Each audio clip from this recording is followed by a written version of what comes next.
Good morning everyone, and welcome to the PivotBoss pre-market video for Friday, April 24th, 2020. I am Frank Ochoa, aka PivotBoss. Happy Friday everyone. Here's a look at the daily time frame of the ES.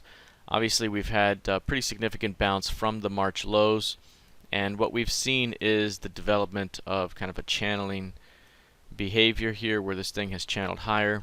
We are now at the cycle low of this channel here, and we could be due another squeeze back up toward 3,000 here pretty soon.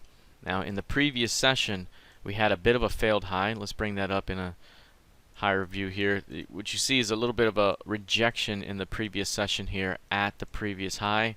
That rejection led to a down day, and now what you're seeing is a failed low come in today, and now price is challenging the midpoint of the prior session. This is a very important midpoint. It's 2804.75, call it 2805s even, and basically 2805, that's the key level today. If price starts to find acceptance through that level, we could very well end up with a bullish outside day where today's price is the low is below the previous low and the close is above the prior high. And if that's the case, you're going to be breaking 3-day highs to the upside. We may see a move that can really take off over the next 1 to 3, maybe 1 to 5 days. So we've had mostly a compression week. If we look at this on a 5-day average range, it's actually not really registering as narrow.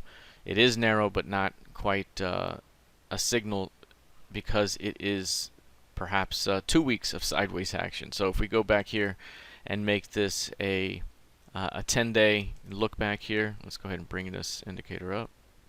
Double click. Oh, now I can do it. So if we bring the indicator up and bring this over to 10, and that's just a rough look back of the last 10 days, right? We're looking at this narrow range in the ES, and we've already gotten a signal as of yesterday. 1, 2, 3, 4, 5, 6, 7, 8, 9, 10 days. Today would be the 11th, or 10 going back to here. So for the most part, it's a very narrow 2-week range, and this narrow 2-week range is building the energy for the next major move to come. Again, if it's to the upside, we could see an easy push up toward 3K.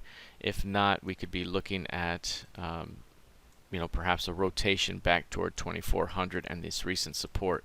So again, this narrow 2-week range, very important for the next 1 to 2 weeks of a potential breakout. And then today, that midpoint is going to be very important here. Finding acceptance through it opens up the potential for an outside day up. Failing there, again, pushes price perhaps a little bit lower and remains within the range. Let's take a look now at the NQ. I wanted to explain the ES a bit in detail, and that analysis pretty much applies here. What you see is this range here that's developed over the last couple of weeks here. You can see the previous session's midpoint is right there. That previous session's mid, we're still below it right now, but that's 86.83.5. Today's high, not quite there. It's at 86.73s. So we got a little bit more until we get to that zone, but if we start to find acceptance through that level again, there's the potential to rally and perhaps close beyond 8,800 today with a bullish outside day.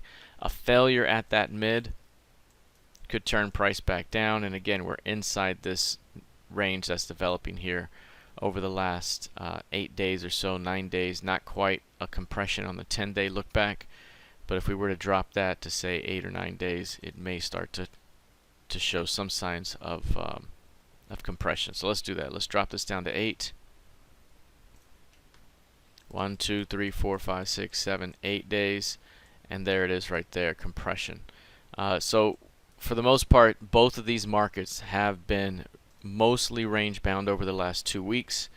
They've seen some range movement within that range, but again, it's building that energy for the next move. The way that it's showing a tail here, it tells us that we are coiled up toward the apex of these patterns, and we could very well squeeze.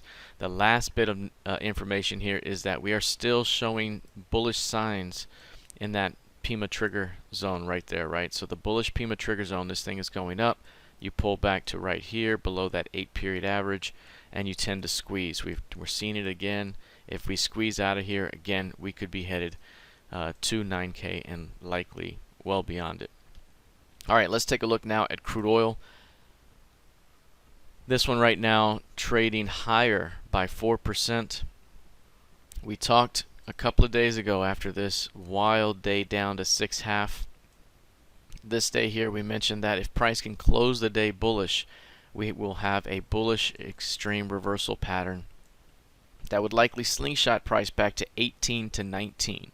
And yesterday we did reach prices into the 18 zone and reach that little target zone. We could probably still to 19 to 20. And one thing we're going to have to watch is how does price respond once we get to that zone, because we are coming into an area where we have a very clear range that is developed prior, just shy of that 20. And you'll see here again, if price can get above that level right there and find acceptance, high odds that you trade back toward 27.5 to 28.5, which has been the upper end of the range. If there's a failure here, perhaps you see a deep pullback. But again, we were looking for a short-term rotation back toward 18, 19. And if price can reclaim 19.5 or 20, it opens up the next zone above. So that's going to be a key zone to watch here for crude oil. All right, let's take a look lastly at gold futures. We talked about this one being a buy opportunity off of the 1700 zone. The day that we were showing signs of rejection here, we weren't really seeing signs of rejection just yet. That pre-market report, we were still low. And then we started to bounce above 1700 and leave that tail. Again, that was a signal that we could at least retest recent highs with a shot at going through those highs into 1800 to 1831. So far, this one continues to play out as expected. We do have a narrow inside day developing today, narrow range day. Again, there could be a failed low that develops here over the next couple of days with a shot at continuing higher. All right, that is it for now. We'll see how this plays out the rest of the session. Good luck, trade well. Have a fantastic weekend. Please be sure to like, share, and subscribe, and I will see you in the trading room. Take care.